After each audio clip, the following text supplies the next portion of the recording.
hit the like button, subscribe.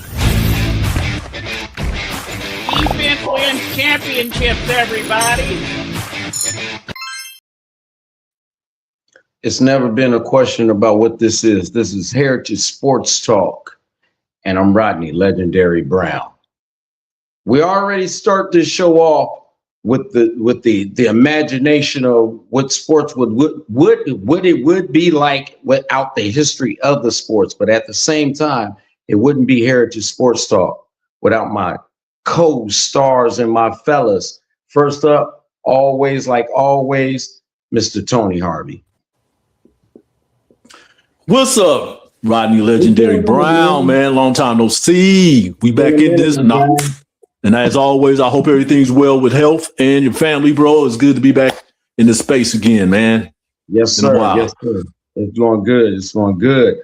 Next up, ladies and gentlemen, you know him as the #1 Raiders fan. It's our guy. It's our man, Mr. Elijah Lewis. Brother EL. Defense wins championships. Wins championships. That's what happened this weekend. The defense won that championship. You've been saying it, man. You've been saying it for the longest, you know, and it's the theme of the show. So it definitely fit for this Super Bowl. We'll talk about this. That's gonna be the first thing we're gonna jump on. Ladies and gentlemen, we got a special guest tonight. It's our guy. He's our motor auto sports. He's our bikes. It's all of that. Everything dealing with the speed and the need and all of those things. Mr. Leonard Brown, welcome to HAIRitage Sports Talk, my guy. What's Leonard. Up? What's happening, guys? Leonard? How you doing? Thanks for having me back. It's always a pleasure. Our pleasure. Guys? Thanks for having me. Our pleasure. We see you've been busy. Yeah. I want to put this up to Mr. DSpeed is out there, Mr. Ricky Fame, and the rest of the fellas out there at HAIRitage, and give some love. This show is brought to you by HAIRitage Barbershop, Akil's Imperial Kutz, Mr. Antonio Harvey. We've got his thing going on too. You want to talk about it real quick, Antonio? Yeah. Well, you know, we got our little production platform called Blaque Magic Ink. Sports communication, where we do a lot of things around sports activities around here in Sacramento, and we it just mainly talk and print, and me being on the radio and I doing this show, so we just trying to pump that up too. We got a show that's on radio, Society of the Fourth Estate, where we talk about sports and politics, and then on the cutting room floor, where we basically do recaps of a Sacramento Kings game, whether they're on the road or at home. Those type of things that and activities going on there, though. But I really appreciate you bringing that up, though, Rodney. Yeah, definitely. Elijah, what's been going on with you, man? We kind of reintroducing ourselves back to him. We've been gone for a minute, and it's a trip because we usually jump on here on Mondays and things like that, man. My Monday's been a little lonely. What's been going on, Elijah? Nothing much. I'm just catching up on a lot of things at the house. Just my wife, she just turned 50, so we've been happy birthday a little bit. Happy birthday. We've been celebrating a little bit, but I've just been getting back into sports, getting back into photography, and I found as I've been finally finishing up moving, I found over 100 hours worth of footage. So I'll be putting that on a YouTube channel. So we'll be putting that out, and then I'll be sending some reels out, and our fans will be able to see the reels, and you can go to my YouTube page and view that when it's ready. YouTube.com/EJL12. You'll find the best in Christian videos and random other videos that are out there. Me and my wife having fun around California. Got a lot of videos of that too. So we'll be getting that all posted. All right, cool. Leonard, what you been into, brother? Real quick, just kind of reintroduce yourself to everybody, man. Please do. What's been happening? Well, thanks for having me, fellas. I'm Leonard Brown. I am the racing enthusiast and motorsports I guess your motorsports expert or or aficionados. nothing Look like with that. all the forms of ring that we're with. Yeah, we thank you for bringing that knowledge, and that intelligence so into this over, space. The now everybody's primed and ready. It's a huge season going. There's a lot to cover, and we just had a major event of the year. So let's get to it. All right, let's do it. All right, fellas. Okay, check this out, man. We just had the Super Bowl. It was the Seattle Seahawks and the New England Patriots. I'm not sure exactly which way everybody was kind of going towards, but what did you guys think of the game? And did the result of the game, was it the result that you expected? That's basically what I'm asking. Well, if I were to go first, now before the game, I know this might sound a little weird, a little odd. I was actually going for New England because I like their defense as well. But I kind of always knew all along that Seattle was going to win the game. And of course, they win the game. And going into the game, as far as, my observation, examining, and watching, through the playoffs and most part of the season, because I did have, what's his name, May, the quarterback on one of my fantasy football teams, and he was doing extremely well, tremendously well. But I already knew, how Seattle, was doing San Francisco, and I think they beat LA once, and I think LA the Rams beat them once. But that defense and that running game has been solid all season. Yeah. So, as far as the results, I didn't have a dog in the fight, but I kind of figured this was going to happen. And, in those first few minutes of the game, you knew it was going to be a defensive game because, for a while, the New England defense was hanging there. But then again, Seattle, what they have, 6 sacks, 3 turnovers, a 45-yard interception, ball game. Yeah, that's it. That's pretty much it. Yeah, that pretty much called it all. Yeah, but Seattle tears you up from the inside out with that defensive line, man. They get you from the inside. That's kind of how they kind of been playing all year long. And I noticed all year long that opposing teams only scored like 17 points on them. And the running games of each team were pretty much held to, I want to say, like an average of 80 to 90 yards a game. And that's pretty deep. It was interesting that you say that too, because that defensive front line puts so much pressure on the quarterback that they don't have to do a lot of blitzing. Now they blitzed a couple times in there too because they knew May was an experienced quarterback. He only been in the league, 1 or 2 seasons right now. But that front line put a lot of pressure on that quarterback. Those defensive backs, they got those receivers sealed off. Okay, what's that rookie receiver that he had? He got hurt for. Yeah. I know who you're talking about. I can't think of his name at this time, but I know exactly. And then they had Butte, and then they had Cardi B's bow right now. Diggs. Right, Diggs. They had them covered.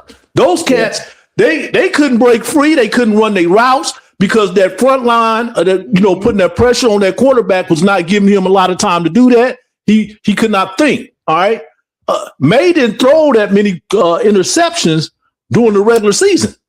I mean, he was almost flawless, But when you don't have to do a lot of blitzing and stuff like that, and they did do it a couple times. They threw that in there, a couple times. Seattle defense, what they call them, the dark side. But once that happened, hey, you'll have struggles all the way through the game, but excellent performance by them, though. But I like to hear what you got to say about it, Elijah.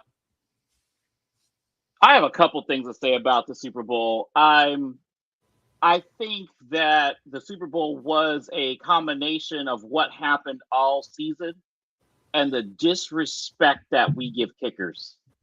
And if you think about it, I know it's funny at first.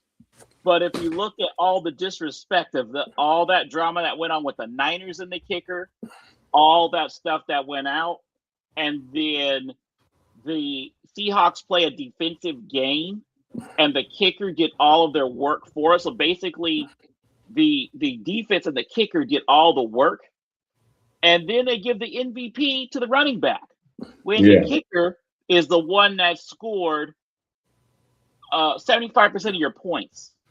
He kicked 5 field goals. Right. He broke a record. Jason Myers. Mm-hmm. Yeah, Jason Myers kicked a Super Bowl record, and then you want to do that? I think that was disrespectful that they treated him like a ninja. That makes no sense. I agree with, but you know what? I agree too, man. I thought he was going to be the MVP. Okay, because he could one that got the party started. I mean, he kicked the first 4 field goals. Okay. If you look at it, without those field goals, that game wouldn't have been the same game when you break it down. So he put them in the game with the first 4 field goals because that was your first 4 scores. So that's what made the game kind of look somewhat dominant by your team. But then he still comes back and he kicks one later to really put the game a little ahead and a little bit out of hand. And he doesn't even get mentioned. I mean, you could have co-MVP. They've done that silly stuff before. If you're going, I don't know, man. You're right. I agree with you. He was treated pretty bad on that one. Yeah. And Charbonnet is a really decent running back. But remember, they had 2 running backs, I meant to say, with Charbonnet, who got hurt in one of those games. I think it was in the NFC championship. But I think he rushed over 1,000 yards this year. But they had that double running back going on those. So they had, after they lost Charbonnet, they had to rely on Kenneth Walker, and he carried them through. Because one thing about if you have a good defense, if you got a good running game, you can keep that other quarterback off the field for a long time, for long periods of time. And that was his job. He did that. He was moving the chains. He was getting those first downs. He was getting chunks of yards, and he ends up with 135 yards off of 27 carries. So I give him credit in that aspect, but Jason Myers was definitely the MVP, the kicker of that Super Bowl. Yeah, I agree. I totally agree. That's just, I don't know. We talk about the Super Bowl, but there's a bigger picture of that. What about it's been a big deal made about who was going to perform at the Super Bowl. He's not American. He's not this. He's not that. I watched the halftime show. Me personally, I totally enjoyed it. I love the way that the culture was represented. The hidden, not just a story being told, but the hidden messages that were also given. How did you guys feel about the halftime show with Bad Bunny? Benito Antonio Martinez Ocasio, man, I loved it. What was about 13 minutes performance, which is kind of like truncated from the past performances, but it really, I learned a lot of things, what's going on here, because as you alluded to, Rodney, going in here, a lot of people don't even know that, Puerto Rican soil is American soil. Okay. They are Americans. All right. The cultures, is, Latin, Spanish, but they have been, I call them the 51st state to be exact, because it is owned by American territory. So he kind of brought that aspect into it. With, small island, about 3 million people all together. But he brought it to us, okay? And the one thing that you can see, we're going to talk about some other things that's going on that Elijah is going to bring to our attention. But one thing, when it comes to those music, and I told y'all about this a few months ago, you listen to those rhythms, you're listening to African rhythms, harmonies and things like that. Even with the musical instruments and things like that, okay? That is embedded in that culture. That's why I like listening to that music. No, I don't speak Spanish. I can pick out certain language words and things like that.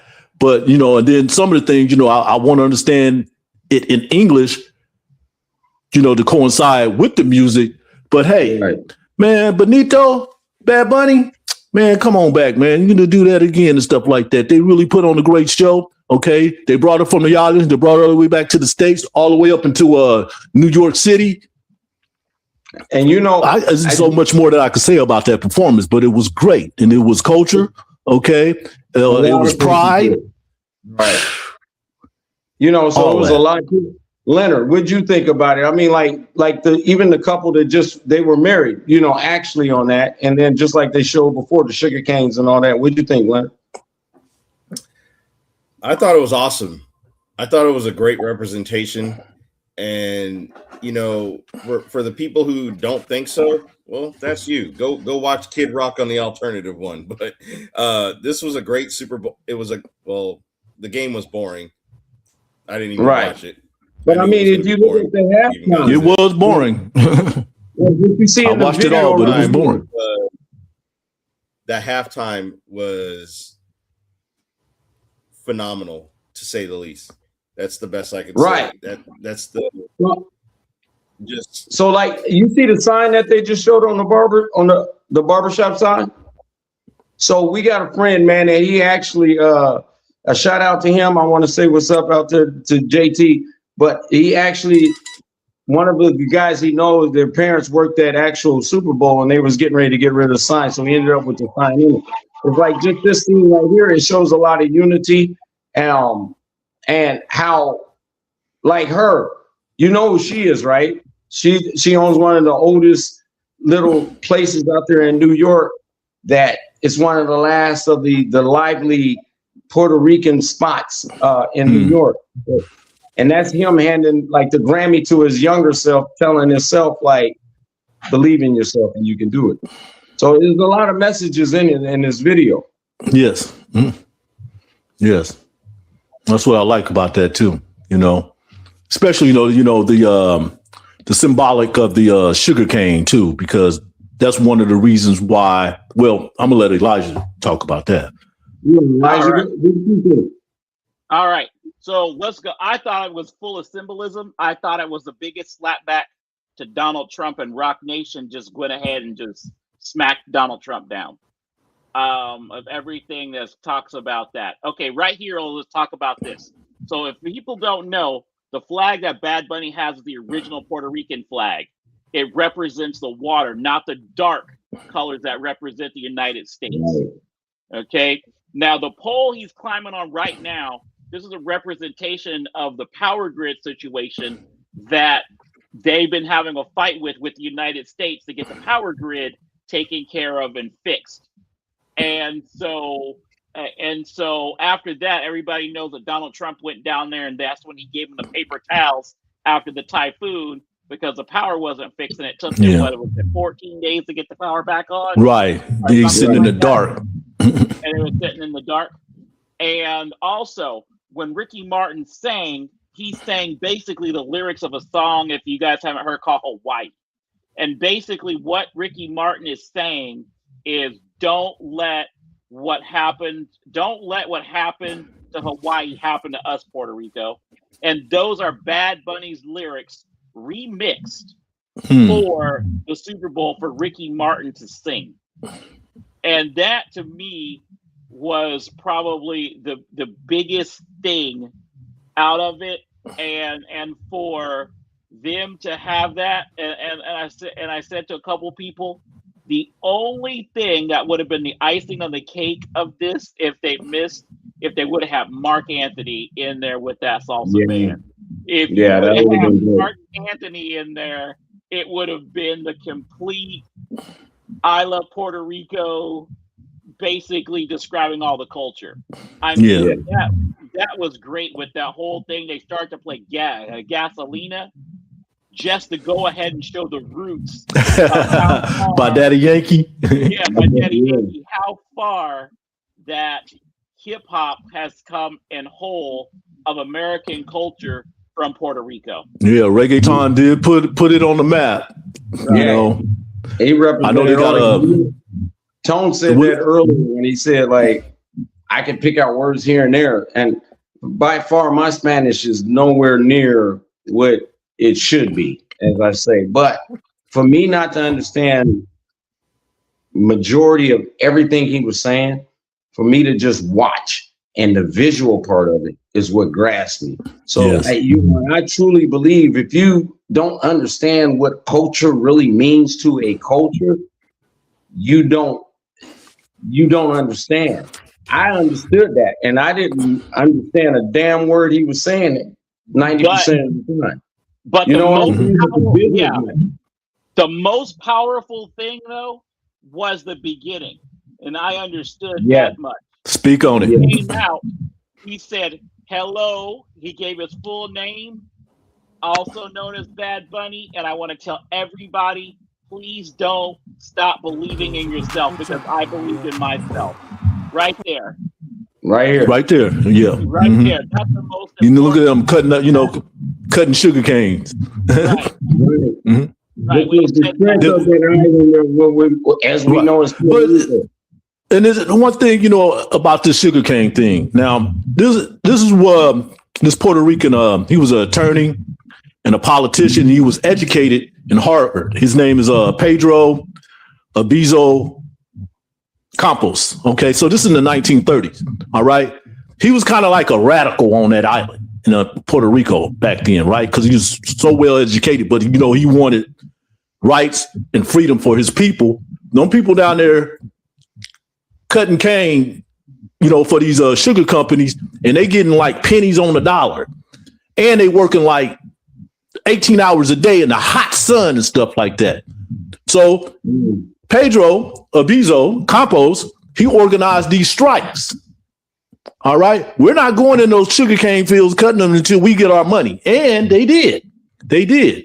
But this man, I'm telling you, you know, when you talk about Puerto Rico history and things, that's why those sugarcane was so symbolic and things like that. You know, they're calling him a communist, and you know the FBI was watching him for the rest of his life. He passed away in 1965. Okay, I think he was born in like late 1900s or something like that. So you know what type of impact that he had on this island, and the impact that sugar have on the world. Okay, economy wise and stuff. That's what Benito Antonio Martinez Ocasio, you know, brought to me and stuff like that. You know, learn about your history, then you can get past all that hate. And I like that little sign that they had in the back, you know, on the big screen. Okay, the most powerful thing than hate is love.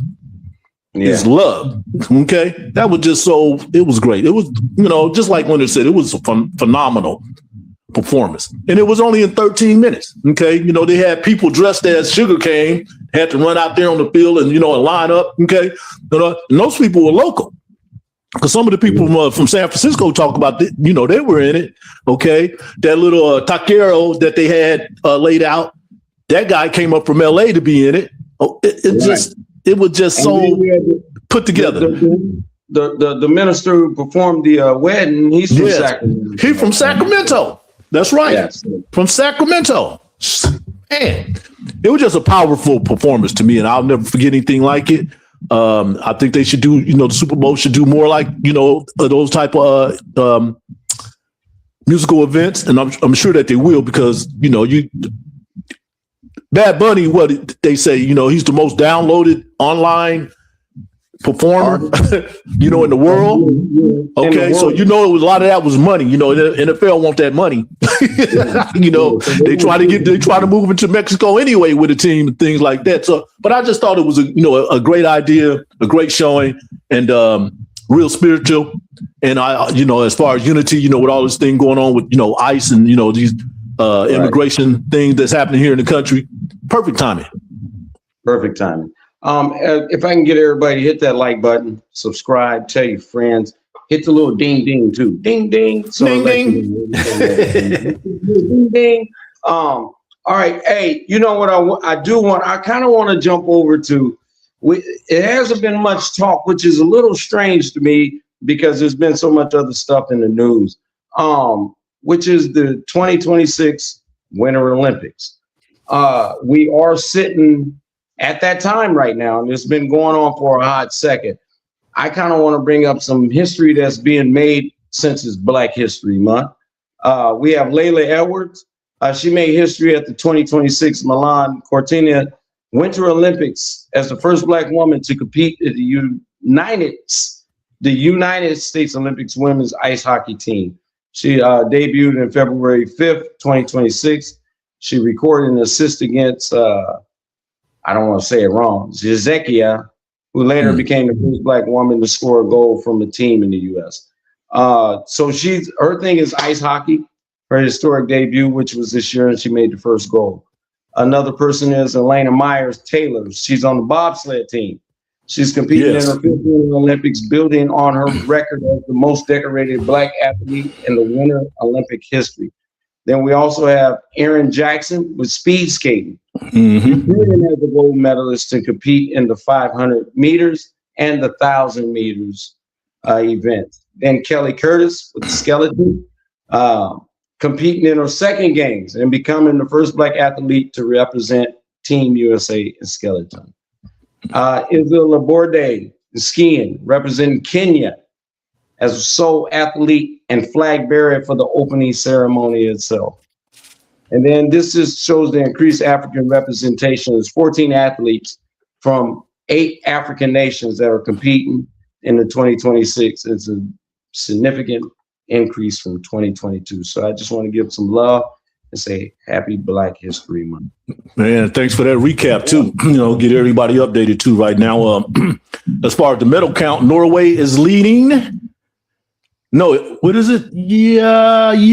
Italy is leading. They have 17 total medals right now.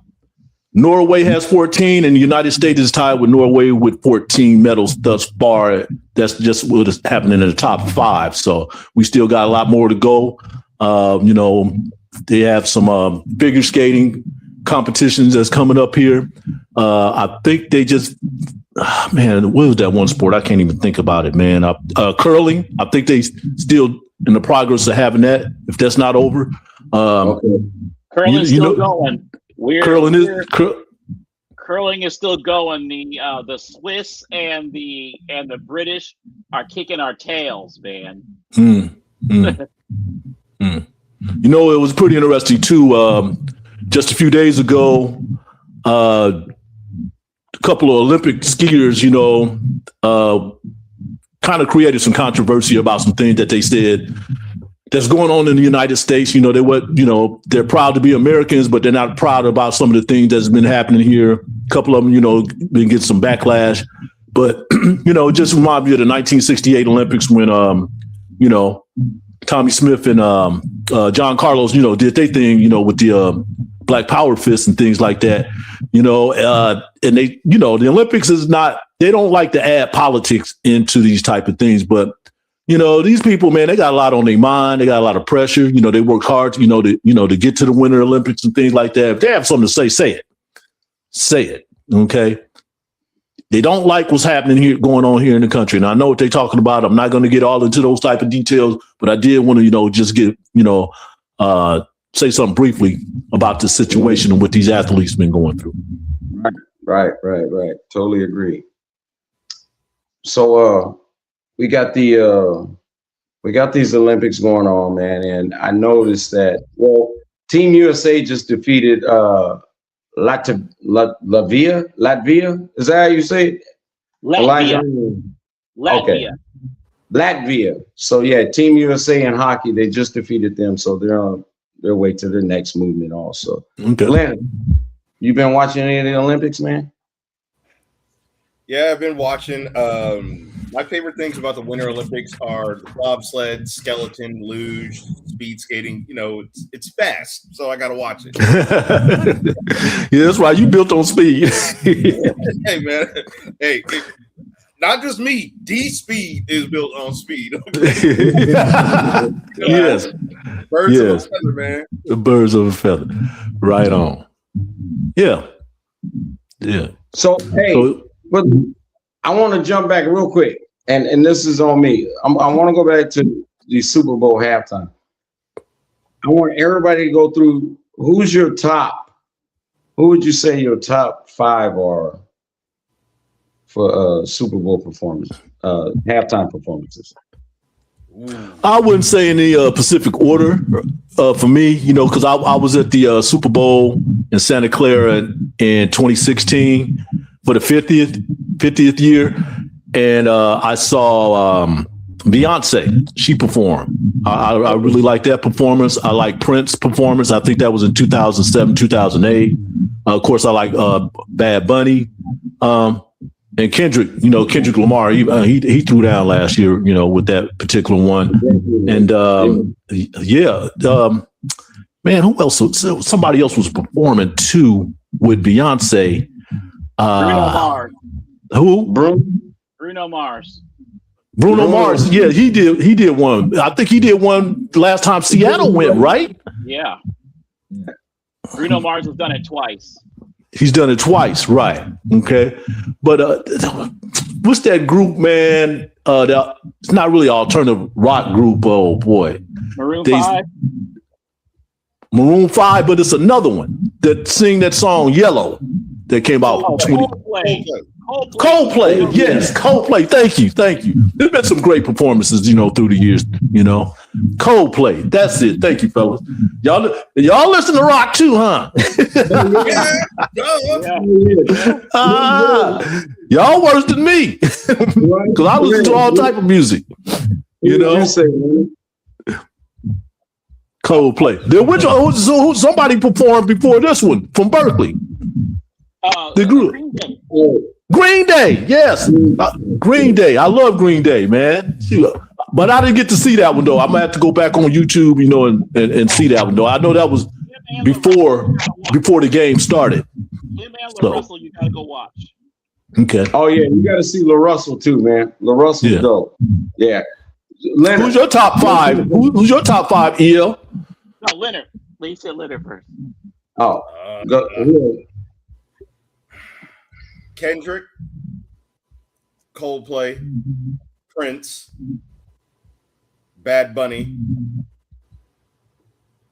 and I gotta say Dr. Dre will perform. Oh yeah, I forgot that. Yes, gotta throw him in there. You're right.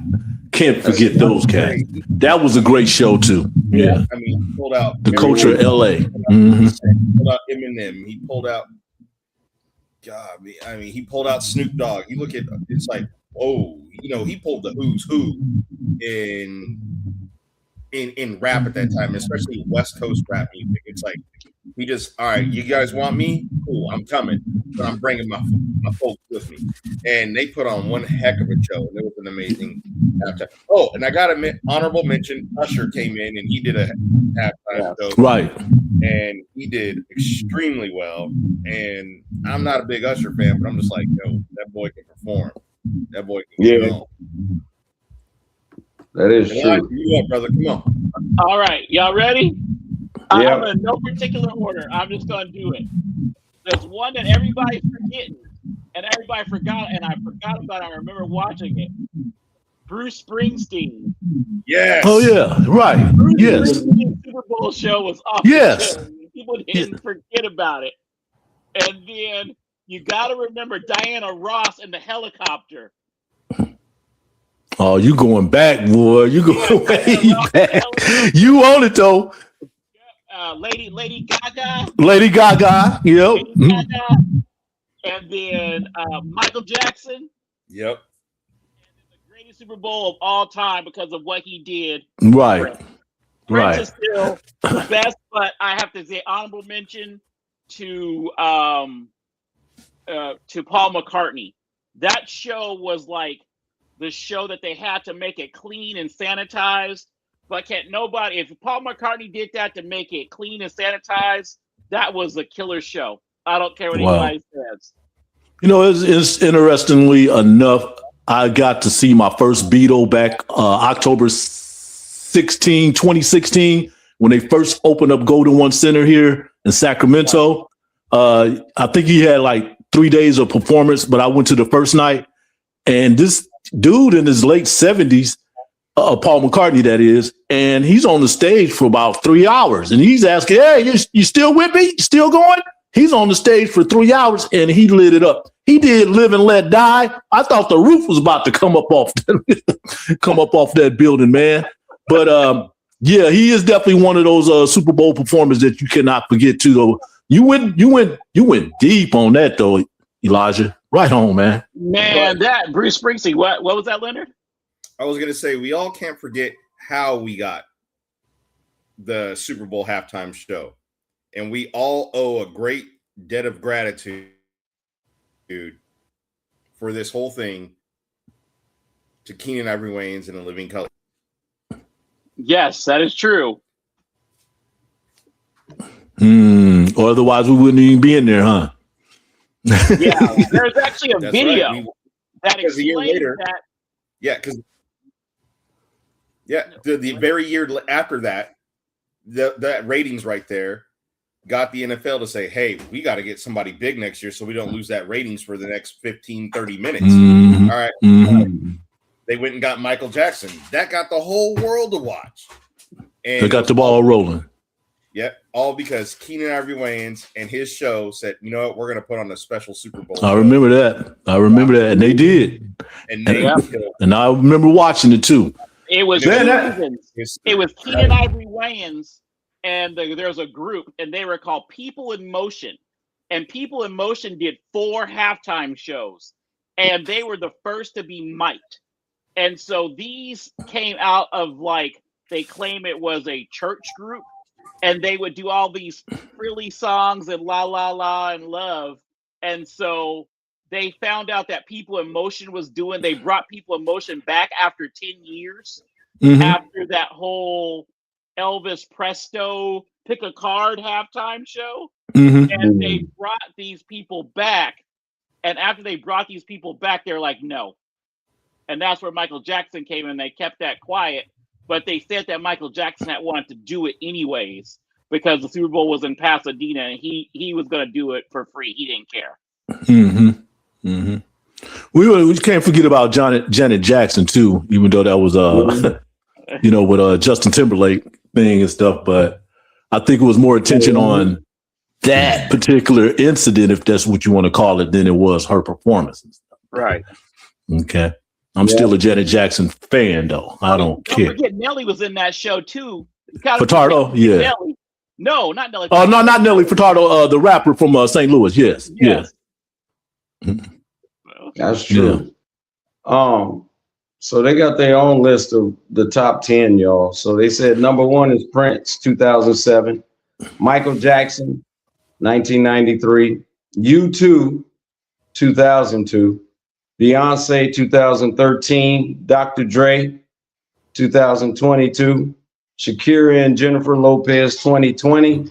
Katy Perry, 2015. Lady Gaga, 2017. Bruce Springsteen and the E Street Band, 2009. And Rihanna, 2020-23.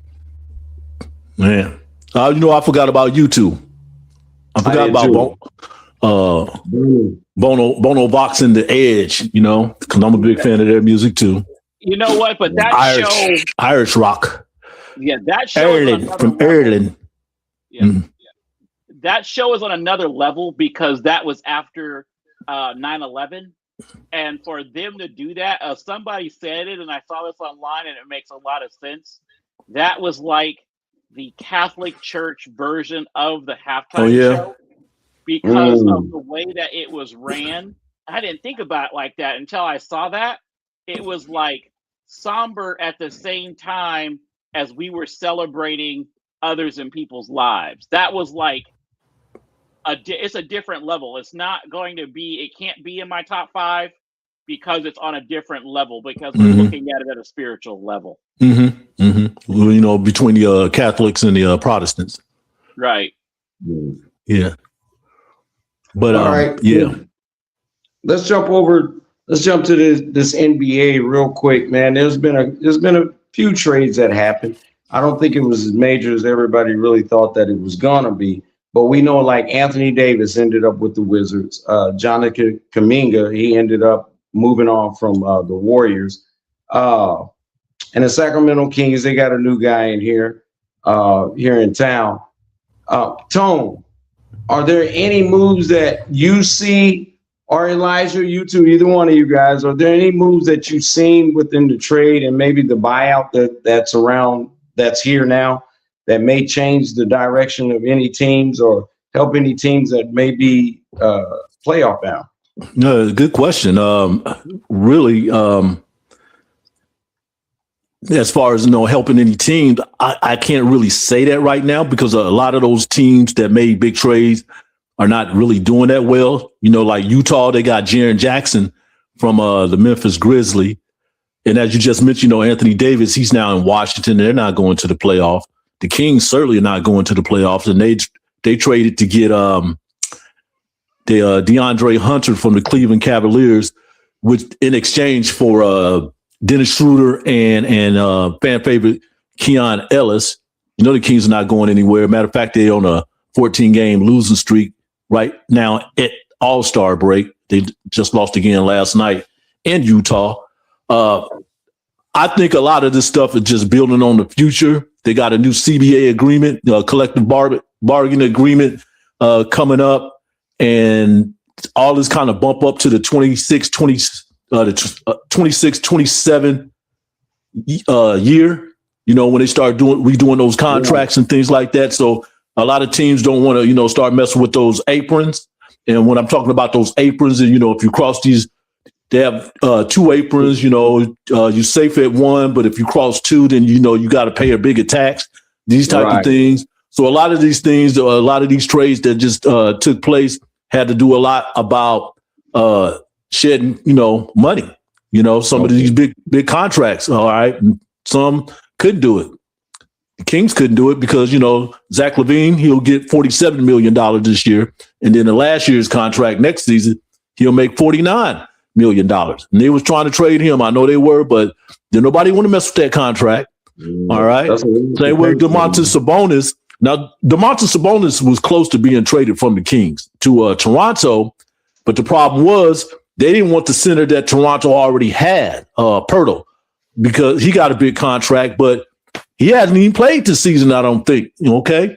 So they balked on that. That's what broke that trade down? That's what broke that trade down. Otherwise, they would have traded Domantas Sabonis. And plus, not only that, everybody's looking for draft capital. They want picks, okay? They want first-round picks. That, because a lot of these teams, they want to tear down what they have and start from scratch. They want to do what the Oklahoma City system has been doing, all right? Build through the draft and win a championship, all right? And not only that, they made a significant trade by getting Shai Gilgeous-Alexander from Los Angeles for Paul George, and boom, a few years later, they got an NBA title. So that's what these teams are looking at. They're also looking at personnel. Say like Indiana Pacers, the Kings want to be like them. They got 6'6" or above, 6'9", 7-footers, and things that can change on, interchange, on different pick and roll situations and things like that. That's what they're looking. Everybody is looking at the blueprint, and that's the Oklahoma City Thunder. That's what they're trying to do. All right. And Oklahoma City Thunder still got a lot of draft picks that they have accumulated over the years. So that's basically what this draft was all about. And then on the other side, as I just mentioned, the Kings, they're looking forward to get into the lottery, the NBA lottery, and try to get the number 1 pick. If they continue to lose the way that they are, they have a shot at getting the number 1 pick, but they only got a 14% chance of getting that pick. All right. And it's a great crop of collegiate players that's coming out this season, too. AJ DeBonsa from BYU. Darren Peterson, he might be the number 1 pick. He's over there in Kansas. Then you have Cam Boozer at Duke, Caleb Wilson, North Carolina, Keaton, what's his name? Kingston Fleming from the University of Houston. He's a freshman. And then there's another freshman. I wish DSpeed was here so he could hear this. Keaton Wagler from the University of Illinois, a freshman, 6'6", been lighting it up. He just had a 46-point outing the other day against, was it Purdue? About a couple of weeks ago. This draft class is going to be loaded. And if the Sacramento Kings can't get anything out of this, I don't know what to say. Basketball ELL continues. Right. Here's my thing about it. I have a weird theory about this, and I was thinking about this while we're thinking about all these trade and shifts. I honestly think, I hope and pray that the Kings still don't give up on Doug Christie. But if they do something to Doug Christie, they're not going to fire him. They're going to move him around like Jerry Reynolds. So what they're trying to do is trying to get that team some leverage, like he said, to try to go ahead and build from the draft. And so that's what they're going to do. What's going to happen is they'll probably move Doug Christie somewhere in the front office, bring Bobby Jackson up to the floor. I can see that happening. And then they'll have Bobby Jackson train the new person or the new talent that's coming in. Because the thing is, it's going to be some type of build. And I just don't want to see Doug Christie get fired. But Right. it's just how it's going to go. And they just want to get someone in there. And I hope Russell Westbrook decides to stay one more year. You're saying a lot of things with substance there, Elijah, because you're right. I wasn't even thinking about that too, because a lot of this is not Doug's fault. Okay. They inherited most of this group from the last regime, Monty McNair when he was GM. Now Scott Perry, the GM right now, and he got to work wonders with this team. But the one thing that he has been saying, patience. That's kind of hard for the Sacramento Kings fans because they've just been losing so much, and they spending their good hard-earned dollars to come down there, to watch this team, watch this product on the floor. It's just really, really painful and things too. And I think right now, Scott Perry has a lot of faith in Doug Christie, which is a good thing. Okay, they're trying to do some things, but they got to move off a lot of these veterans. I do feel the same way about Russell Westbrook because he has been a gem in that locker room for those younger players. He has.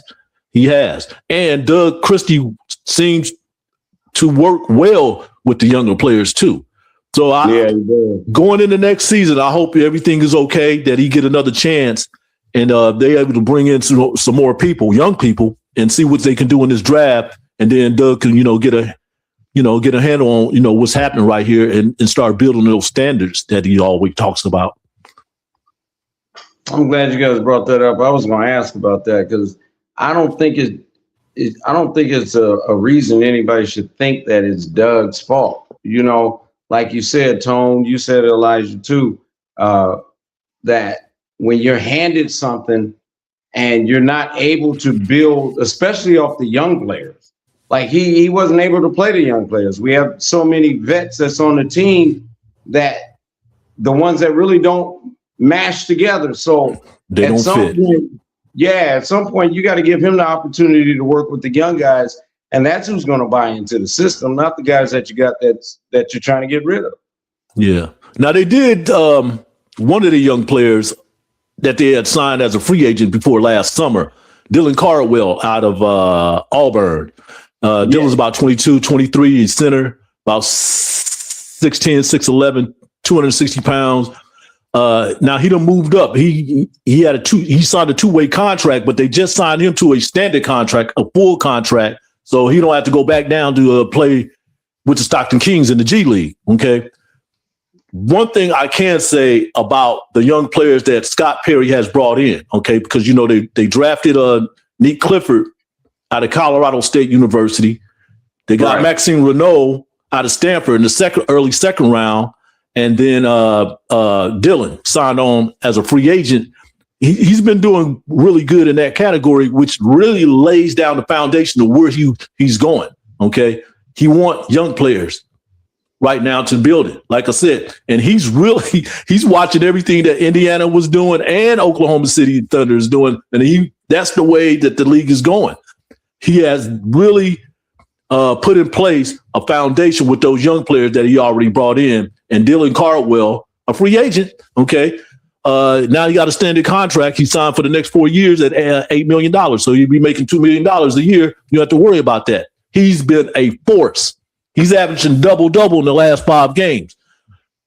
10 boards and 10 points. I think he had a high of 14 points and 14 rebounds this season a few games ago. That's the type of players that they're looking for because the Kings cannot play defense. That's why they've been losing all these games. They are terrible. And to your point, Rodney, they with the All-Star break and going into the last 26 games of the season, they're going to be playing those younger players a lot more because they're not going anywhere anyway. Okay. All right. They're not going anywhere. No young, I know, only person that I really feel bad about is DeMar DeRozan because he's been bringing his lunch pail every game. All right. He hasn't missed a game this season. He's been giving it his all. All right. He should be playing for a title right now. And he have to deal with this mess. But, it's the business of basketball. Is my man right now. He is just amazing on that floor. I can't give it up to him enough. The way that he still shows up every night with the same. I think professionally. I want to see him retire as a king. Point blank. Mm-hmm. Professional. Now it's kind of iffy too because next season his contract is not guaranteed. He's on the book for $25 million, but $10 million is only guaranteed. So he could get traded away in the summer just for another team to, wipe that off their books, after next season and things like that. But like y'all said, Rodney, Elijah, he has been nothing but a consummate, nothing but a professional all for these last 2 seasons. And I really, feel for that guy too, because he always talking about mental health and all those type of things. I know these things is weighing him down a lot. This dude want to win. He is climbing up the charts. In the NBA history. And they've been breaking a lot of records, scoring records and things like that. But it's more that they want. Okay, he's been in the league for 17 years. Russell Westbrook been in the league for 18 seasons. Okay. All right. And then Zach LaVine, let's be honest. He doesn't want to be here. And I don't blame him. He doesn't want to be here. So we got Leonard on here with us. Leonard, we're gonna jump and we're gonna speed it up a little bit. I want to give you a few minutes to talk about some things that's going on in motorsports and these fast things, man. What's happening on that side of the track? Oh man, there's a lot going on right now. Thanks for having me again, guys. We just had the 24 Hours of Daytona for sports cars here in the International Motorsports Association here in the United States for IMSA. It was January 25th of this year. The race was won by the Porsche Penske Motorsport team. They took first overall with the Porsche 963 with a total of 705 laps. Second place was Cadillac Wheeling, and third place was BMW M Team WRT with the hybrid V8. So that's good. We got a few more races of them coming up probably within the next 2 to 4 weeks. This coming weekend, we got the Daytona 500. It's on Sunday. It'll probably be on Fox at 11:30 a.m.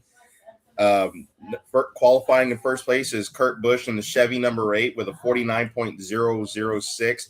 Then Briscoe in the Toyota number 19, Priest in the number 64, Hamlin in Toyota number 11, and Heem in Toyota number 67. And what's funny is the top 5, they are covered by 0.0 or 0.148 of a second. That's actually relatively unheard of in NASCAR nowadays. We also had our first day of official testing this season this week, the other day, for Formula One in Bahrain. And the top 5 for the day 1 results were Lando Norris from McLaren. Number 2 was Verstappen. Number 3, Charles Leclerc. Number 4, Esteban Ocon. And number 5, Oscar Piastri. Lewis Hamilton, our man, he was down in 7th place. Between number 1 and number 7 is a total of 1.764 seconds, dividing the 5 of those 6 drivers. So that was day 1. Day 2 in Bahrain today, we had 5 stops of red flags, debris on track. Alpine, Pierre Gasly had a breakdown and stopped at the first turn in Bahrain, and George Russell had an off at turn number 10. 3 drivers got over 100 laps: Charles Leclerc for Ferrari, Lando Norris for McLaren, and Oliver Behrman for the Haas team, doing respectively 139, 149, and 130 laps, with times ranging from 1 minute 34.273 seconds to 1 minute 35.394. George Russell was in 4th with 54. Isaac Hadjar for Red Bull was in 5th, 87 laps, and he did 1 minute 36.561. In Formula One this year, we got two factory new teams. Cadillac, yes, Cadillac for GM decided to jump into the fray, and they have their own team. They got two veteran drivers in Valtteri Bottas, who used to be a Formula One teammate to Lewis Hamilton for about 5 years. And then we also have Audi, Germany. They have Nico Hülkenberg, who's been a veteran driver. This is for second time having a factory seat. They're new to the team, but they took over the old Sauber team from last year. And so now it's just a whole thing. We got Alpine, Aston Martin, Audi, Cadillac, Ferrari, Mercedes. That's 6 factory teams. Then you got one team with factory support, which is Red Bull and Racing Bulls, actually. They are supported by Ford Motor Company. So it's going to be something else. This year is going to be crazy. We got a whole new regulation change for Formula One. The first race is going to be March 5th and 7th, race weekend. It'll be the Australian Grand Prix down in Melbourne. Let's see what's happening in the world of motorcycles and World Superbike. The Australian Superbike race will be February 20th to 22nd. And this is going to be a new season because the world champion reigning, he decided to leave, and he's moving over to MotoGP this year. That's Toprak Razgatlioglu, who's hailed from Turkey. The bike manufacturers we got Yamaha, Ducati, BMW, Bimota, Kawasaki, and Honda. MotoGP, the first race is going to be this month, February 27th to the March 1st. It'll be in Thailand. You got Honda, Yamaha, Aprilia, Ducati, and KTM all battling it out for World Championship. Now, for those who don't know, MotoGP is just like Formula One. The only difference is it's on 2 wheels. So, I got a question for you. So do I. Go ahead, Tony. Then I'm gonna ask my question. Yeah. But hey, Leonard, I really appreciate these updates and stuff. I have to follow up on a couple of things. You said something that caught my attention. Those 2 new teams for Formula One. You said Audi is one. What's the other one? Cadillac. Okay. Why did they decide to join Formula One? Well, Formula One is just like NASCAR. It follows the old adage. If you win on Sunday, you sell cars on Monday. Okay. And when you come to Formula One, you're literally upping your profile internationally. So people are going to see more of your brand. You don't see a lot of Cadillac roaming around in, the European Union. You don't see a lot of GM rolling around. You may see some Chevys, but you don't see Cadillac, and it's a luxury brand, and they're looking to take themselves more international by being in Formula One. That'll pique people's interest to, who's that? Let me go see. So that's what it brings it in. And then they got big names too. You got a driver from Mexico and Sergio Perez. He used to drive for Red Bull. He drove for Sauber. He drove for McLaren. He's very, very gifted. He's a very good driver. He's known in Formula One as the Mexican Minister of Defense, because he's a really good defensive driver. He can hold a lot of people up. And they also got Valtteri Bottas, who came into the team in the sport. He came in with Williams for a couple of years, got taken over to Mercedes, did, 5 years over there. And then after that, he had some time out of the sport. And then he came back with Sauber. And now he's took another year off last year. And now he's going back into the sport with Cadillac as a veteran driver. He's very experienced across a couple of different eras of Formula One, so he can bring a lot to that team too. Same as Sergio Perez. Okay, so in order, to sell these cars, they definitely had to have the best drivers in the world. That's basically what you're saying, huh?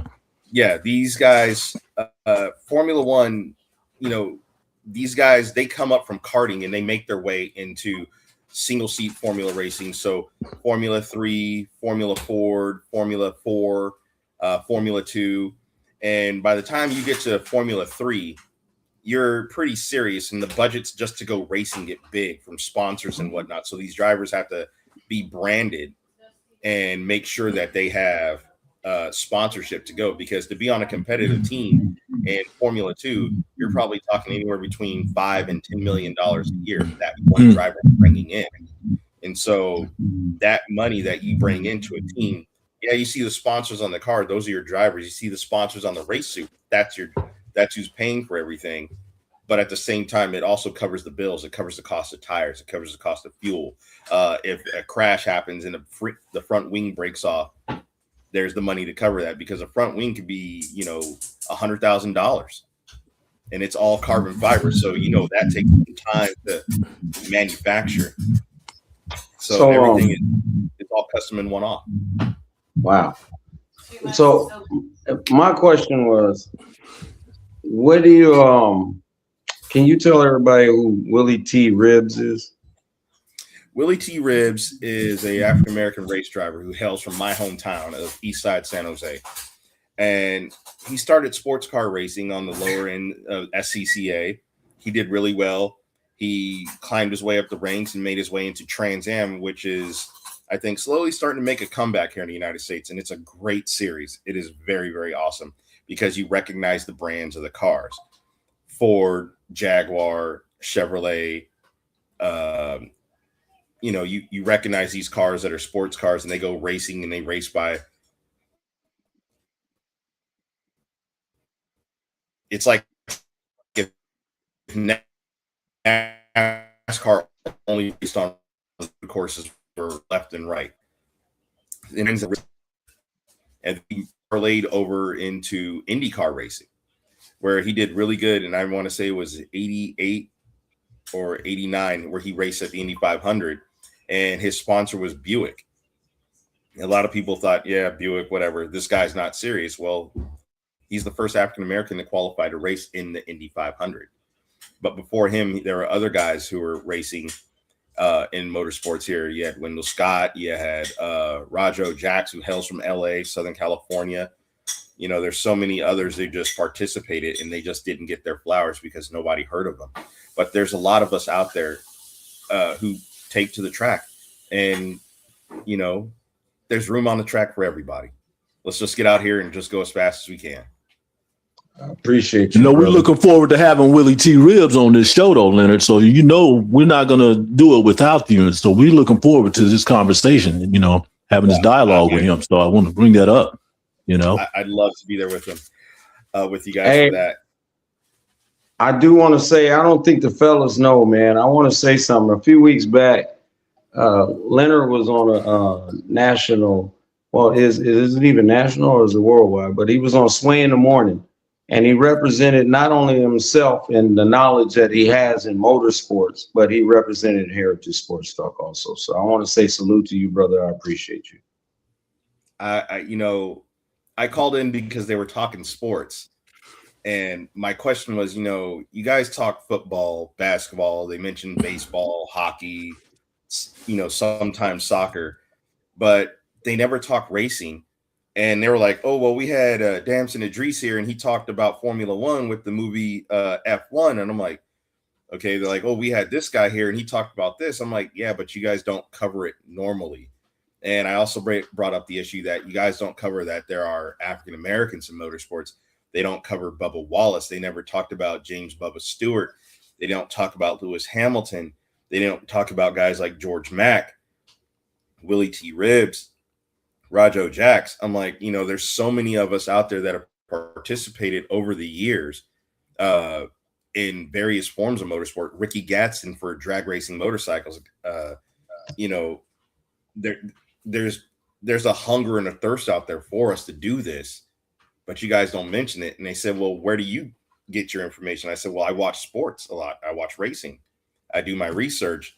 And I also mentioned, I'm like, I do a local show here in Sacramento with HAIRitage Sports Talk with Marichelle and Rodney Brown and Tony Harvey and, DSpeed. And, we talk about these things. We talk sports, but we also talk about, Black people in sports and what we've done historically and what we're continuing to do, color barriers that we break. And they're like, wow, so we're going to have to tune into that. And I'm like, please do, because I know motorsports, and I know football, I know some basketball, I know a lot of baseball, but there's things that I've learned from you guys about sports. And I'm just like, wow, I never knew that. Wow, they did that. Wow, he did that. She did that. Holy smokes, I didn't know that. And, steel sharpens steel. And you guys are just making me sharper by the day. And every time I think I've learned it all, it's like, or I've learned a lot, I come back and I listen to you guys, and I'm just floored again. It's like, man, these guys know. You know, I thought Tony knew just about everything, but no. You know, Elijah's coming out and just dropping bombs. You know, Rodney's. But that's the crazy part about it, and that's the part that I love about it, man, is that everyone brings a specialty into this one little particular circle that we got. That we what I can't even talk right. Speak on it, Rodney. I know where you're going though. Well, we come on air and we talk about things from Barber's point of view, Human's point of view, Barbershop talk, from the professional side and those that are inclined to what's going on in the inner circles of the athletic world, from history to present. This is HAIRitage Sports Talk. In 1 or 2 sentences, anything you guys want to say, and we'll start at the top up here with you, Tom. We'll go to Elijah. Yes. Well, you know, before we sign off and things like that, I just want to say salute to brother Leonard Brown, because you know, since we've been having these conversations with you, and you know, you are expert in what you do, but me as a journalist, I have to pay attention. I must pay attention to that, so that your work really helps me out what I do, because what we're doing is we're trying to share these type of stories, especially with motorsports. Like I said, you are built on speed, so everybody can understand where we're coming from and our place, you know, as Black Americans in the sport. So that let's put it like this. I'm ordering some baseball shirts, different ones. The number that I'm sticking with probably all the way through is number 34, Wendell Scott. And that's because of you, Leonard Brown. That's because of you. Okay. I was going to do 24, you know, with Willie Mays, but I said, no, I got to go motorsports on this one stuff. And I was thinking about, you know, these discussion that we had. So I appreciate everything that you do and all the information that you tell, you know, all the intel that you share with us, you know, and we want everybody to know what's going on here. So when you went on that national show right there, man, you know, that touched my heart. Mm-hmm. I'll stop right there. Thank you.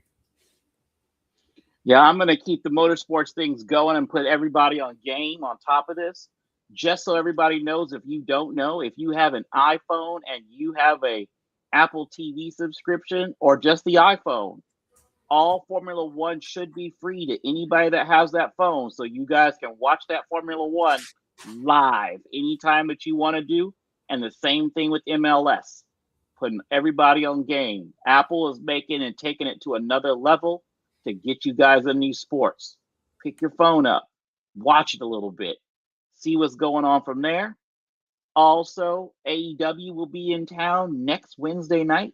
So if anybody's out there want to go see AEW live, Tony Storm, MJF will be out there doing their things. And also for this weekend, I just found out, just got an email, the Tech Festival will now be a Mardi Gras and Tech Festival, and has been moved to Elk Grove Park. It is not going to be in the parking lot anymore on Mac Road, y'all.